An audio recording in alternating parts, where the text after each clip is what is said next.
So we're now slowly moving towards this big theorem called the Peter-Weyl theorem. All right, so essentially we're just trying to, well, we already built a bunch of invariant subspace for the L2 of G. We call them E pi. We have one for each irreducible representation. And so we know they're both orthogonal to each other if I have two things that are not unitarily equivalent. So the Peter-Weyl theorem essentially just says the L2 of G is the direct sum of all of these E pi. Okay, so that's everything we have. Okay, so let's let E to be the span of all the unions of these E pi. This is really just a finite span. Okay, so you can think about this as a span of these basic vectors of phi of pi uv. Okay, so pi is irreducible. But you can also think about it as the phi of uv for some finite dimensional representation, not necessarily irreducible. The reason is the following. So if you have a pi, which is a direct sum, a finite direct sum of a bunch of irreducible ones, so let's say pi is equal to direct sum, I going from 1 to n of some pi I, okay? And if you test it against a vector, let's say u is the direct sum of ui and v is the direct sum of vi, then apparently if you consider the pi, phi pi of uv, okay, so this is going to be the summation of the phi of pi I testing on ui vi, okay, so this kind of linear combination of these phi uv is basically you can do the same definition for finite dimensional one. You don't need them to be irreducible. Okay, so this is so even if pi is reducible, we still just abuse our notation. We just let e pi to be the phi of uv pi. Okay, so basically the same definition. Okay, so this E is essentially the span of all of these. Okay, so you can think about this. So this E is essentially just all of these phi of uv pi, where pi is a finite dimensional representation. Okay, so they're the same.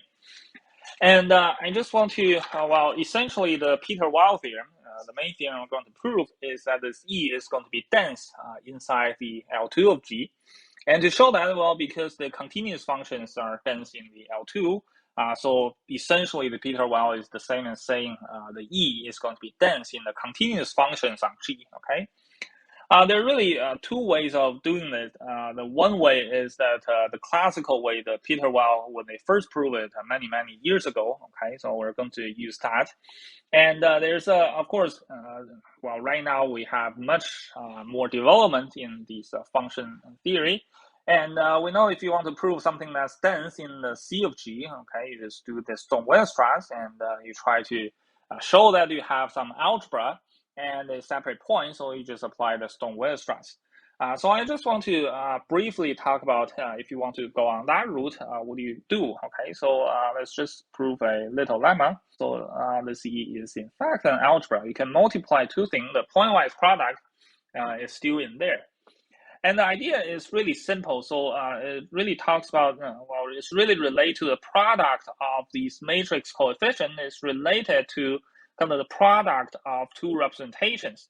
So how do you take product of representations? Well, you actually just do their tensor product, okay? So if you recall, you have, let's say, just do everything in finite dimensional. Let's say H1 and H2, they're finite dimensional vector space. And suppose I have this E1 up to En is on orthonormal basis for the H1. And you have the F1 up to F maybe M, okay, Fm. That's orthonormal basis for the H2.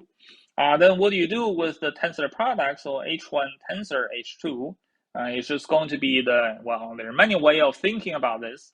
One way is that you can just think about it as a span of all these EI tensor Fj. Okay, here I basically between 1 and n, and j is between 1 and m. All right, so basically you have these n times m of basic vectors. You just pretend they're basic vectors and you do their span. All right, so this is going to be a So this is a n times m dimensional vector space. And the inner product, because you just treat this EI tensor Fj to be also normal basis, so you can verify yourself the inner product if you take a U tensor V and you do, let's say, U1 tensor V1, U2 tensor V2. Okay, so what it does is essentially just you take the inner product U1 with U2, and then you take the inner product V1 with V2, okay? So that turns out to be the inner product on this tensor space, and you get a Hilbert space, and that's just the tensor. And once you have the tensor of two Hilbert space, you can talk about tensors of the operators. Okay, so if you have A inside B of H1, everything is finite dimensional, so they're essentially just matrices, and B inside the B of the H2, then the tensor product A tensor B, if you want to apply to the basic vector U times tensor V, this is, well, just not surprising. This is A times U tensor B times V. Okay, so that's kind of defines another matrix on the HY tensor H2. And of course, you can think about what it means in terms of matrices. Okay, this A tensor B is essentially n by n matrix, where you do kind of you write it as a block matrix where each entry is multiples of B. Okay, so you think about the A11 multiplied by B that occupies the first maybe n by n matrix and so on. So depending on, of course, how you arrange your basic vectors. So that's how you kind of multiply two finite dimensional representation or finite dimensional vectors and also operators. All right, so you can do the same for representations. So if you let your pi1 and pi2 so be finite dimensional, let's just say irreducible representations, doesn't really have to be irreducible. So you can define their tensor. Okay, so define the pi1 tensor pi2. If you evaluate x is essentially just the operator pi1x tensor pi2 of x, and that's going to be on the bounded linear operator on the h1 tensor h2. Okay, the pi I just maps G to the HI, and you do the tensor. That's now living on the tensor of these two spaces.